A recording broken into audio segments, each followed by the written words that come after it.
आदाब, सत श्री अकाल दोस्तों। मैं रजनी आर्या स्वागत करती हूँ आपका हमारे चैनल विद्या ज्ञान अर्जन में। जैसा कि दोस्तों आपको पता है कि हम यहाँ पे रीट की पॉलिटी पढ़ रहे हैं, तो ये पॉलिटी रीट के लिए नहीं बल्कि constable, Rajasthan constable, first grade, second grade सभी इसके लिए एग्ज़ाम्स के लिए बहुत ज़रूरी है। और मैंने यहाँ पे सिर्फ रीट के लेवल के हिसाब से ही नहीं दोस्तों, बहुत वाइड रूप से मैं यहाँ पे पढ़ा रही हूँ ताकि जो भी लोग इसे देखना चाहें उनकी सारी चीज़ें इसमें कवर हो जाएं। तो दोस्तों हमने यहाँ पे संविधान का विकास पढ़ लिया, संविधान की सभा पढ़ ली और संविधान से प्रमुख तिथियाँ भी पढ़ ली है। और इसके अलावा हमने यहाँ पे प्रस्तावना के भी 3 वीडियो बनाए हैं दोस्तों। प्रस्तावना हमारी क्या है, प्रस्तावना के महत्वपूर्ण टर्म्स कौन से हैं, है ना, ये सब बातें हमने यहाँ पे पढ़ ली है। संविधान के सोर्स पढ़ लिए कि हमारा संविधान बना कैसे, ठीक है। तो आज हम दोस्तों हमारे सिलेबस का अगला टॉपिक है मूल अधिकार और मूल कर्तव्य। तो हम यहाँ पे मूल अधिकार पढ़ेंगे दोस्तों। तो मूल अधिकार बहुत ही वाइड टॉपिक है दोस्तों, तो 3-4 वीडियो इसमें बनेंगे हमारे, क्योंकि मैं ये जो आपके मूल अधिकार है आपका एकदम कंसेप्ट क्लियर करवाना चाहती हूँ कि ताकि आपको कोई भी दुविधा इसमें ना रहे, है ना। तो आइए पढ़ते हैं, ठीक है, शुरू करते हैं। मानव अधिकार देखो शुरू में दोस्तों, सबसे पहले मूल अधिकार से पहले हमारे लिए जानना कि मानव अधिकार क्या होते हैं। मानवीय मूल्यों से युक्त जीवन की वह अवस्था जिसे शोषण और अभाव जिसमें अनुपस्थित हो। क्या होते हैं मानव मूल्य? मानवीय मूल्यों से युक्त जीवन की वह अवस्था जिसमें शोषण और अभाव की अनुपस्थिति हो, अर्थात जिसमें शोषण ना हो लोगों का और किसी भी प्रकार की कोई कमी ना हो। वस्तुतः मानव अधिकार मानवतावादी दृष्टिकोण पर आधारित है। तो मानव अधिकार ऑब्वियसली दोस्तों नाम से पता चल रहा है कि हमेशा मानव अधिकार के दृष्टिकोण पर ही आधारित होंगे, क्योंकि जहाँ पे मानव अधिकार होते हैं वही समाज संपूर्ण समाज माना जाता है दोस्तों। तो मौलिक अधिकार क्या होते हैं दोस्तों? वो मानव अधिकार या हमारे वो अधिकार होते हैं जिन्हें कि कानून और संविधान द्वारा मान्यता प्राप्त हो जाती है। तो मौलिक अधिकार क्या होते हैं दोस्तों? वह अधिकार जिन्हें कानून और संविधान द्वारा मान्यता प्राप्त हो जाती है और किसी भी राज्य द्वारा उन्हें अपने राज्य में लागू करना अनिवार्य हो जाता है, वो मौलिक अधिकार कहलाते हैं, ठीक है। तो देखिए, विश्व में सबसे पहले मौलिक अधिकारों का दर्शन इंग्लैंड के 1215 में मैग्ना कानून से होता है, जहां पहली बार ब्रिटिश जनता को शासन में भागीदारी का अधिकार दिया गया था। देखो दोस्तों, विश्व में सबसे पहले मौलिक अधिकार कहाँ बने थे? इंग्लैंड में बने थे दोस्तों सबसे पहले मौलिक अधिकार। और कब बन गए थे? 1215 में। देखो कितने दिन, हमसे तो बहुत पहले 1215 में, हमारे तो 1947 में देश आज़ाद हुआ और यहाँ 1215 में तो मौलिक अधिकार भी बन गए थे। और इन मौलिक अधिकारों को उस समय मैग्ना कार्टा कानून बोला जाता था। और मैग्ना कार्टा का अर्थ होता है कि जनता को शासन में भागीदारी देना, है ना। अतः भारत में संविधान के भाग 3 को मैग्ना कार्टा कहा जाता है। हमारे संविधान के भाग 3 में दोस्तों मौलिक अधिकार रखे गए हैं। और मौलिक अधिकार कौन से अनुच्छेद में रखे गए हैं? अनुच्छेद 12 से लेकर अनुच्छेद 36 तक मौलिक अधिकार, 35 तक मौलिक अधिकार रखे गए हैं। तो ये बात आप याद रखना कि मौलिक अधिकार संविधान के कौन से भाग में है? भाग 3 में। और अनुच्छेद कौन से में है दोस्तों? अनुच्छेद 12 से लेकर 35 तक मौलिक अधिकार दिए गए हैं, ठीक है। फिर आगे 36 से लेकर 51 तक नीति निर्देशक तत्व आएंगे जो हम बाद में अध्ययन करेंगे। अभी यहाँ पे हम मौलिक अधिकार का अध्ययन करते हैं। तो क्योंकि सबसे पहले इंग्लैंड में मौलिक अधिकार लाए गए थे, जहाँ पे इन मौलिक अधिकारों को क्या बोला जाता था? मैग्ना कार्टा कानून बोला जाता था। इसीलिए हमारे संविधान के भाग 3 में मौलिक अधिकार रखे गए हैं ना। तो भारतीय संविधान के भाग 3 को क्या कहा जाता है? संविधान का मैग्ना कार्टा कहा जाता है, ठीक है। विश्व में मौलिक अधिकारों का लिखित प्रावधान सर्वप्रथम अमेरिका के संविधान में किया गया था। सबसे पहले मौलिक अधिकार को कौन से संविधान में? देखो अपना तो लिए गए थे ब्रिटेन में 1200 में, है ना, लेकिन संविधान में सबसे पहले किसने लिखा है मौलिक अधिकारों को? तो सर्वप्रथम अमेरिका ने लिखा था, ठीक है। नोट, अमेरिका के संविधान में किए गए प्रथम संशोधन के 10 प्रावधान मौलिक अधिकारों से संबंधित हैं, ठीक है। दुनिया की प्रत्येक क्रांति के पीछे अधिकारों की मांग एक मूल कारण रही है। देखो अमेरिका में कितने, देखो हमने पहले भी पढ़ा है कि अमेरिका में सिर्फ संविधान में 7 ही अनुच्छेद है ना। तो 7 अनुच्छेदों में सबसे पहले जो इनमें संशोधन हुआ, मैंने ये भी कहा कि बाकी इन्हें जिस भी तरह का कानून की ज़रूरत अमेरिका वालों को होती है, तो ये क्या करते हैं, अपने इन्हीं 7 अनुच्छेदों में संशोधन करते रहते हैं। ये पहले वाले वीडियो में हमने डिस्कस किया था, ठीक है। तो अब क्या होता है कि जो इनके 7 अनुच्छेदों में, मतलब इनके संविधान में सबसे पहले संशोधन हुआ था, उसमें उससे क्या जोड़े गए थे, यहाँ पे मौलिक अधिकार जोड़े गए थे। ठीक है, अमेरिका में सबसे पहले अमेरिका का संविधान ऐसा संविधान है जहाँ पे मौलिक अधिकारों को संविधान में रखा गया है। और दोस्तों एक बात यहाँ पे गौर करने लायक है कि दुनिया में कोई भी क्रांति के पीछे क्या होता है, अधिकारों की मांग ही एक मूल कारण होता है। सब देखो, सबको पता है कि जैसे हम ब्रिटेन में, हम अपने उपनिवेश देश था हमारा ब्रिटेन, उससे आज़ाद होने के लिए क्रांति क्यों कर रहे थे? क्योंकि हम यही तो मांग कर रहे थे कि भाई भारत हमारा देश है, आप तो विदेशी हो, आप तो इंडिया के हो ही नहीं, तो हमारा देश है, तो हमारा अधिकार है कि हम अपने संसाधनों का खुद प्रयोग करें। हमारे ये अधिकार है कि हम अपने शासन का खुद संचालन करें। हमारा ये अधिकार है कि हम यहाँ पे व्यापार करें, आप ना करो, क्योंकि आपका तो ये देश ही नहीं है, आपका तो ये अधिकार ही नहीं है। तो हर चीज़ के पीछे दोस्तों, हर क्रांति के पीछे एक ही मेन डिमांड होती है, वो होती है अधिकारों की मांग। ठीक है, भारत की संविधान सभा में वल्लभ भाई पटेल की अध्यक्षता में मौलिक अधिकारों की समिति का गठन किया गया था। तो किसकी अध्यक्षता में? ये अपन ने संविधान सभा में जब प्रमुख समितियां पढ़ी थी तो अपन ने पढ़ा था दोस्तों कि पटेल को 3 समितियां दी गई थी। एक तो प्रांतीय समिति दी गई थी, ठीक है, एक अल्पसंख्यक समिति दी गई थी और एक मौलिक अधिकार समिति दी गई थी, है ना। तो मौलिक अधिकारों की समिति किसके अधीन की गई थी? वल्लभ भाई पटेल के अधीन की गई थी, ठीक है। तथा जेबी कृपलानी की अध्यक्षता में मौलिक अधिकारों की उप समिति, जेबी कृपलानी को क्या दिया गया था? मौलिक अधिकारों की उप समिति। ठीक है, तो ये दोनों बातें आप याद रखना, पूछ सकते हैं कि भाई किसके अध्यक्षता में मौलिक अधिकार समिति बनाई थी संविधान सभा में? तो वल्लभ भाई पटेल की में। और उप समिति किसकी अध्यक्षता में बनाई थी? जेबी कृपलानी की अध्यक्षता में। संविधान के प्रारंभ में 7 मौलिक अधिकार थे, लेकिन वर्तमान में कितने मौलिक अधिकार है? 6 मौलिक अधिकार है दोस्तों। मूल रूप से हमारे 7 मौलिक अधिकार थे, लेकिन जैसा कि आप सबको पता है कि संपत्ति के मौलिक अधिकार को हटा दिया गया है। जब संविधान का निर्माण हुआ तो संपत्ति का अधिकार भी हमारा मौलिक अधिकार गिना जाता था, लेकिन इस अधिकार की वजह से बहुत प्रॉब्लम क्रिएट हुई थी, तो अब संपत्ति के मौलिक अधिकार को हटा दिया गया है। और अब वर्तमान में कितने मौलिक अधिकार है हमारे पास? 6। और पहले कितने थे जब संविधान बना था? तब 7। ठीक है, अब देखो 44वें संविधान संशोधन 1978 के द्वारा, देखो हमने पहले कौन सा संशोधन पढ़ा था? हमने 42वां संशोधन पढ़ा था। अब देखो 44वें संविधान संशोधन 1978 के द्वारा 31वें वर्णित संपत्ति के अधिकार को भाग 3 से निश्चित कर दिया गया है तथा इसे अनुच्छेद 300 क या फिर आप इसे क को ए भी बुला सकते हो के तहत संपत्ति का अधिकार वर्तमान में विधिक और कानूनी अधिकार है। अतः वर्तमान में हमारे 6 ही मौलिक अधिकार है। देखो दोस्तों, मौलिक अधिकार और कानूनी अधिकारों में क्या फ़र्क होता है? अब आप सोच रहे होंगे कि यहाँ पे ये क्या कानूनी क्या मौलिक, है ना। मौलिक अधिकार वो अधिकार होते हैं कि जो हमें शासन के द्वारा मतलब हमारी सरकार के द्वारा प्रदान करना ज़रूरी होते हैं, है ना। और अगर हमारे मौलिक अधिकारों का हनन होता है, मतलब कोई सरकार हमें प्रदान नहीं करती है, तो हम इन अधिकारों की रक्षा के लिए डायरेक्ट हमारे हाई कोर्ट में, स्टेट का तो एक राज्य का सर्वोच्च कोर्ट कौन सा होता है? उच्च न्यायालय। तो हम डायरेक्ट उच्च न्यायालय में, और चाहें तो डायरेक्ट सर्वोच्च न्यायालय में, मतलब सुप्रीम कोर्ट में भी जा सकते हैं। वो तो होते हैं मौलिक अधिकार। मौलिक अधिकार ही एक ऐसी चीज़ है जिसके लिए हम सीधे हाई कोर्ट या सुप्रीम कोर्ट में जा सकते हैं। अगर हमारे मौलिक अधिकारों का हनन हो रहा है तो हम डायरेक्ट हाई कोर्ट और सुप्रीम कोर्ट में जा सकते हैं, ठीक है। और कानूनी अधिकार क्या होते हैं? कानूनी अधिकार वे अधिकार होते हैं दोस्तों कि अगर हमारे कानूनी अधिकार का हनन हो रहा है तो हम कानूनी अधिकार की रक्षा के लिए कहाँ जाएंगे? थाने में जाएंगे दोस्तों, ठीक है। थाने में जाकर पहले रिपोर्ट लिखवाएंगे, फिर वहाँ से जो भी इंस्पेक्टर वगैरह आता है वो उसकी जांच करता है, फिर वो अपनी रिपोर्ट आगे पेश करता है, फिर हम धीरे धीरे लोकल कोर्ट में जाएंगे, है ना।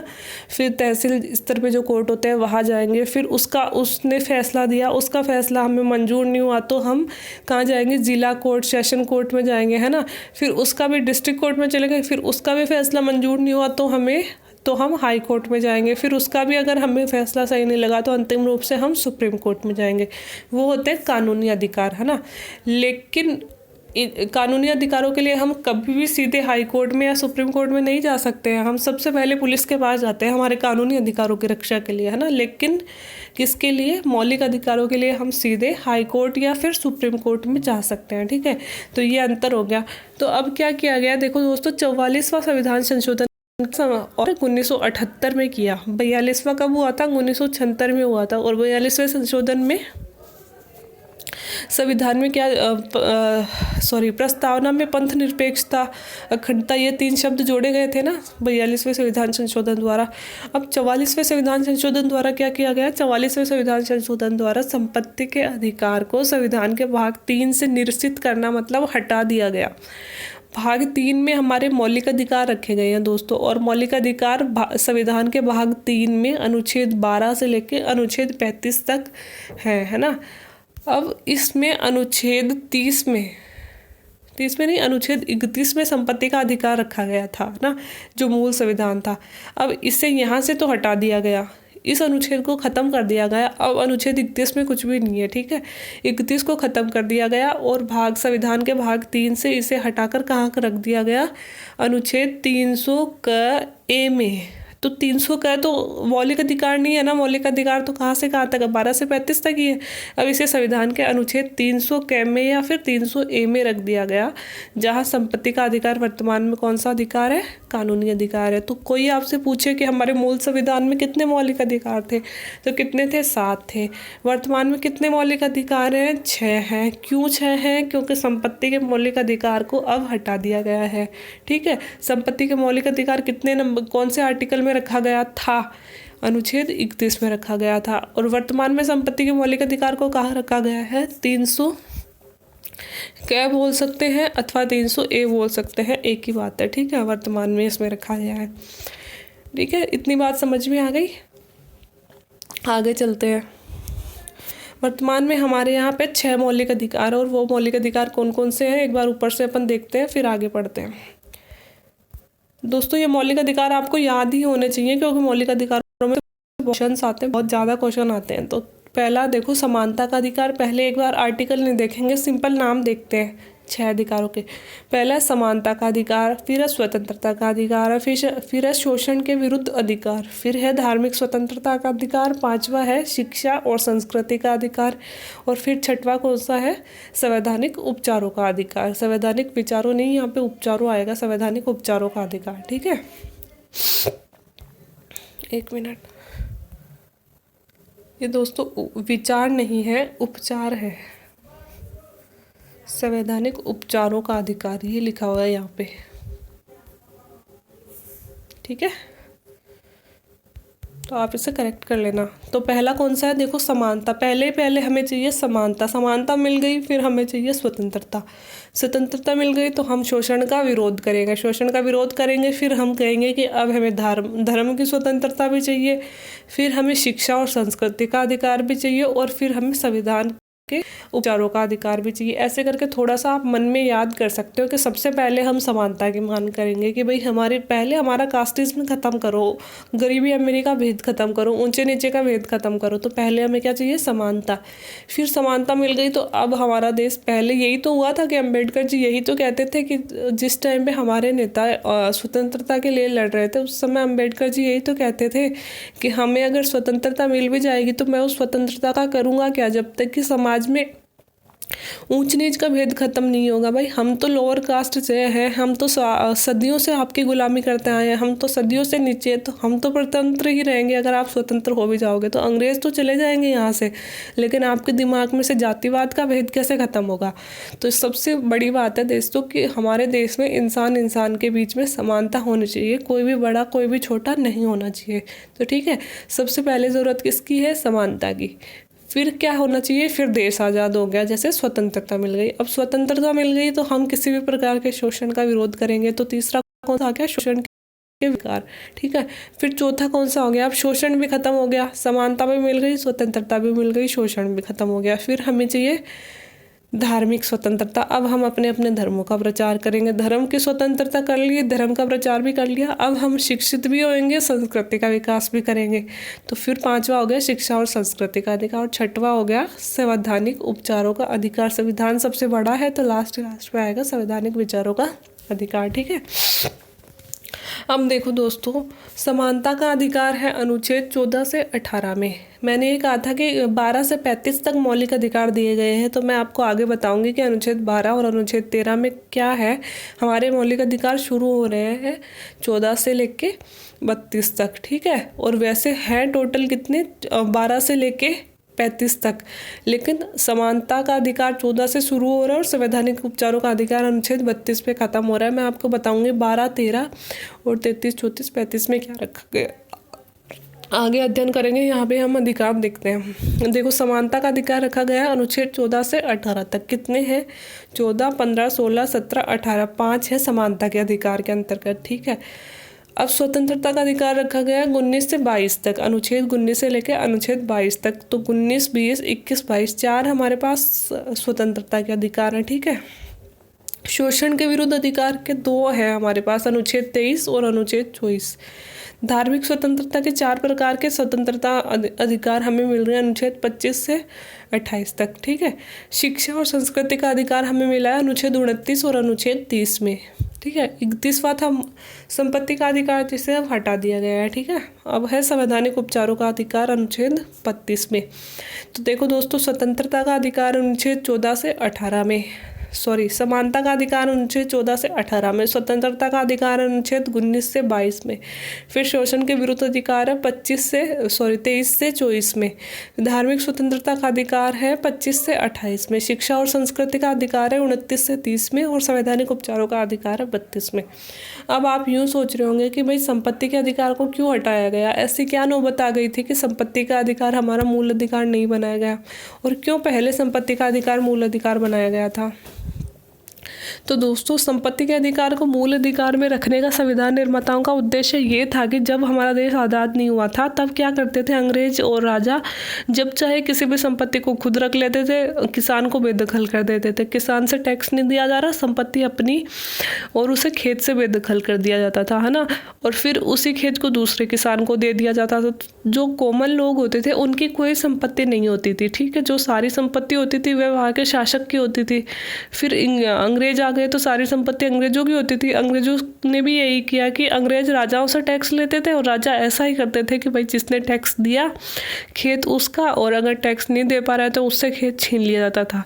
तो ये होता था कि हमारी जो पुश्तों की संपत्ति है उस पर भी हमारा अधिकार नहीं है, काम हम कर रहे हैं लेकिन संपत्ति हमारी नहीं है ना। तो इसी चीज़ को ख़त्म करने के लिए संविधान निर्माताओं ने क्या किया था, संपत्ति का अधिकार बनाया था, है ना।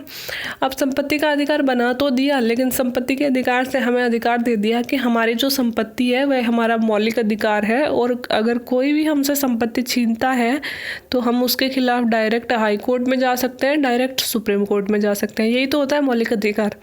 तो ये अधिकार हमें दे दिया, लेकिन फिर हुआ क्या कि संविधान स्वतंत्र हो गए हम, और स्वतंत्रता के बाद में अनेक प्रकार के विकास कार्य, क्योंकि जब हम स्वतंत्र हुए थे तब तो अंग्रेज भारत को बहुत ही जीर्ण शीर्ण स्थिति में छोड़ के गए थे, और ऊपर से पाकिस्तान और आज़ाद हो गया था, तो कुछ भी नहीं बचा था भारत के पास में, ठीक है। तो धीरे धीरे भारत विकास करने लगा, पंचवर्षीय योजनाएं बनाने लगा, है ना।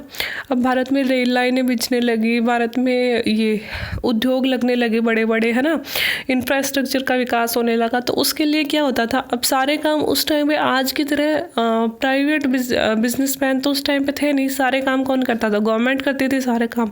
अब तो गवर्नमेंट को ज़रूरत होती थी संपत्ति की। भाई अगर गवर्नमेंट कोई कंपनी लगा रही है, कोई चीनी की मिल लगा रही है सोचो, और उसके लिए उसको 100 बीघा खेत की ज़रूरत है ना। और मान लो कि उसे एक गांव के पास में कोई मिल लगा रही है, लेकिन उसे उस गांव की ज़मीन की भी ज़रूरत है। तो अब वो ज़मीन वो गांव वालों से लेगी कैसे, और कौन देगा, कोई नहीं देगा, क्योंकि संपत्ति तो हमारा मौलिक अधिकार है, सरकार हमसे छीन नहीं सकती, क्योंकि अगर सरकार हमसे छीनेगी तो हम जाएंगे सुप्रीम कोर्ट में। तो ये तो संपत्ति का अधिकार। अब गवर्नमेंट को अगर किसी ज़मीन की ज़रूरत है, मान लो कहीं से रेल लाइन निकल रही है ना, सड़क बन रही है, रेल लाइन निकल रही है, बीच में किसी का घर आ रहा है, तो एक घर के लिए रेल लाइन तो टेढ़ी नहीं हो सकती ना, या फिर एक घर के लिए पूरा हाईवे का रूट तो नहीं बदल सकता। तो यही होने लगा कि जो बड़े बड़े लोग थे या फिर भी संपत्ति बीच में आ रही थी, वो सरकार को देते ही नहीं थे संपत्ति। वो ऐसे बोलते थे संपत्ति हमारा मौलिक अधिकार, और सरकार ले भी नहीं सकती थी उस टाइम पे। तो इसलिए ज़रूरत हुई कि भाई संपत्ति के अधिकार को मौलिक अधिकार से हटाओ, क्योंकि ये तो बहुत बड़ा पंगा हो रहा है, ये तो हमारे विकास में बाधा बन रही है। तो इसलिए दोस्तों फिर संपत्ति के अधिकार को मौलिक अधिकार से हटा दिया गया था। ठीक है, तो इतना सब कुछ समझ में आ गया होगा। तो समानता का अधिकार, ये 6 अधिकार हम यहाँ पे पढ़ेंगे। उससे पहले देख लेते हैं हम 12 और 13 में क्या है। अनुच्छेद 12 में कहा गया है कि राज्य को परिभाषित किया गया है, कि मतलब अनुच्छेद 12 में ये बताया गया है कि राज्य आखिर में होता क्या है ना। यहाँ पे राज्य से तात्पर्य भारत राज्य क्षेत्र से है। मतलब भारत, देखो दोस्तों, संवैधानिक भाषा में एक देश को एक राज्य ही कहा जाता है। तो भारत राज्य क्षेत्र से है कि भारत राज्य क्षेत्र में क्या क्या आता है राज्य के अंतर्गत। तो 2 तरह से चीज़ें आती हैं, एक तो संवैधानिक रूप से और एक सैद्धांतिक रूप से। तो सैद्धांतिक पक्ष में तो क्या क्या आता है, निश्चित भूभाग आती है, जनसंख्या आती है, सरकार आती है और संप्रभुता आती है।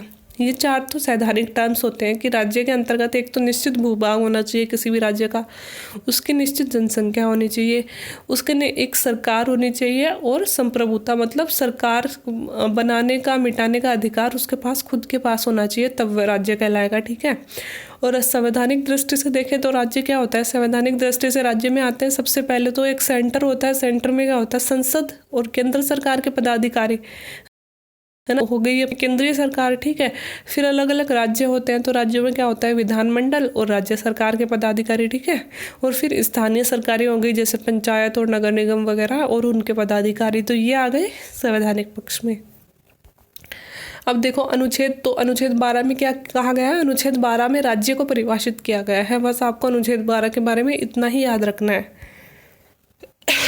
अनुच्छेद 13 में क्या कहा गया है। अनुच्छेद 13 में कहा गया है कि संसद ऐसा कोई भी कानून अथवा विधि नहीं बनाएगी जो भाग 3 में वर्णित मौलिक अधिकारों के असंगत हो। अनुच्छेद, देखो अनुच्छेद 12 में राज्य को परिभाषित कर दिया, और अनुच्छेद 13 में संसद को चेतावनी दी गई है कि संसद ऐसा कोई भी कानून नहीं बना सकती जो भाग 3 में वर्णित मौलिक अधिकारों के विपरीत हो। अर्थात हमारे मौलिक अधिकार अंतिम होंगे, ना तो उसमें संविधान परिवर्तन कर सकता है, संविधान उनके खिलाफ कोई कानून बना सकता है और उन्हें रोक सकता है। तो यही बात कही गई है कि संसद ऐसा कोई भी कानून नहीं बनाएगी जो भाग 3 में वर्णित मौलिक अधिकारों के विरुद्ध हो। अनुच्छेद 13 अप्रत्यक्ष रूप से न्यायिका के न्यायिक पुनर्विलोकन को शक्ति प्रदान करता है।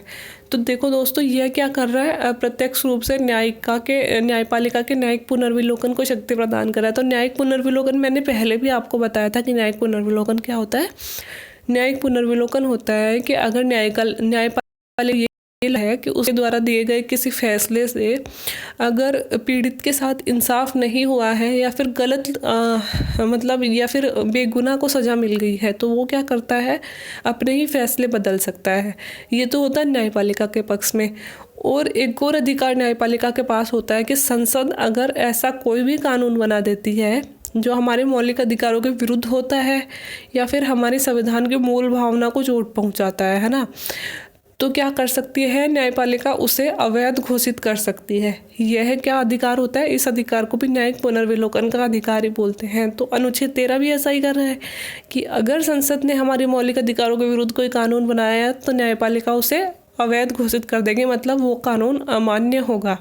ठीक है, तो ये क्या कर रहा है, न्यायिक पुनर्विलोकन की शक्ति न्यायपालिका को दे रहा है। तो अपन ऐसे भी कह सकते हैं कि अप्रत्यक्ष रूप से अनुच्छेद 13 क्या कर रहा है, न्यायपालिका को न्यायिक पुनर्विलोकन की शक्ति दे रहा है। तो दोस्तों, ये हो गया हमारे मौलिक अधिकारों का इंट्रोडक्शन कि हमारे मौलिक अधिकार होते क्या हैं, हमारे मौलिक अधिकार संविधान के कौन से भाग में रखे गए हैं, और अनुच्छेद कहाँ से कहाँ तक मौलिक अधिकार रखे गए हैं। अब अगले वीडियोस में हम पढ़ेंगे कि मौलिक अधिकार जैसे समानता का मौलिक अधिकार, स्वतंत्रता का एक एक मौलिक अधिकार डिटेल से अध्ययन करेंगे। उम्मीद है कि मेरा वीडियो आपको पसंद आया होगा। अगर वीडियो पसंद आया हो तो प्लीज़ वीडियो को लाइक करें, चैनल को अपने दोस्तों के साथ शेयर करें। दोस्तों, जिसे भी ज़रूरत है अध्ययन की, पढ़ाई की, और जो कोचिंग्स तक नहीं पहुंच पा रहे उन तक यह वीडियो पहुंचाएं, और चैनल को सब्सक्राइब करें, और प्लीज़ बेल आइकन दबाना ना भूलें, जिससे मेरे वीडियोस के नोटिफिकेशन आप तक आते रहे। Thank you very much.